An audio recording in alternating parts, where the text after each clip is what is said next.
भक्तों, जीवन में जब कुछ टूटता है, जब मन के अनुसार नहीं होता, तब सबसे कठिन होता है भरोसा रखना। लेकिन याद रखिए, जो भी होता है अच्छे के लिए होता है।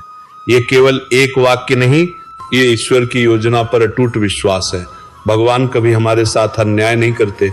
वे हमें वही देते हैं जिसकी हमें वास्तव में जरूरत होती है, न कि वही जो हम मांगते हैं।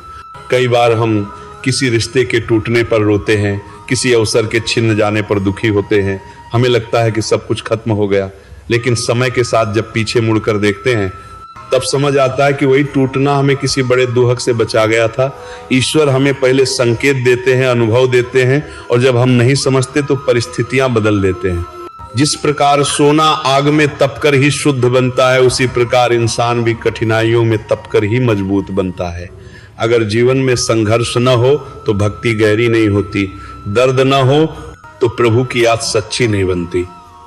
इसीलिए जब जीवन आपको झुकाए, समझ लीजिए भगवान आपको ऊंचा उठाने की तैयारी कर रहे हैं। हम अक्सर कहते हैं, हे भगवान मेरे साथ ऐसा क्यों हुआ, लेकिन कभी ये नहीं पूछते, हे प्रभु आप मुझे क्या सिखाना चाहते हैं। यही फर्क है एक दुखी इंसान और एक भक्त में।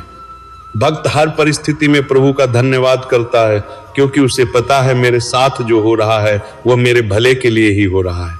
भगवान दरवाजा बंद करते हैं ताकि हम गलत रास्ते पर आगे न बढ़ें।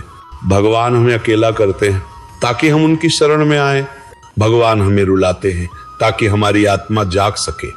जब सब साथ छोड़ देते हैं, तब ईश्वर हमारे सबसे करीब होते हैं। उस समय अगर आप टूट कर भी प्रभु का नाम जपते हैं, तो समझ लीजिए आपकी भक्ति स्वीकार हो रही है।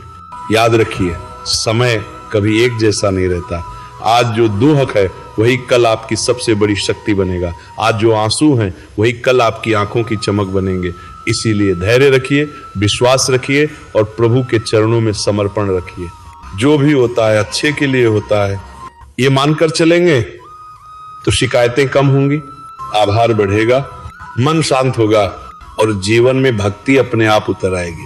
अंत में बस इतना ही, जो गया वो जरूरी नहीं था, जो रुका वह ईश्वर की कृपा है, और जो आने वाला है वह आपकी कल्पना से भी सुंदर होगा।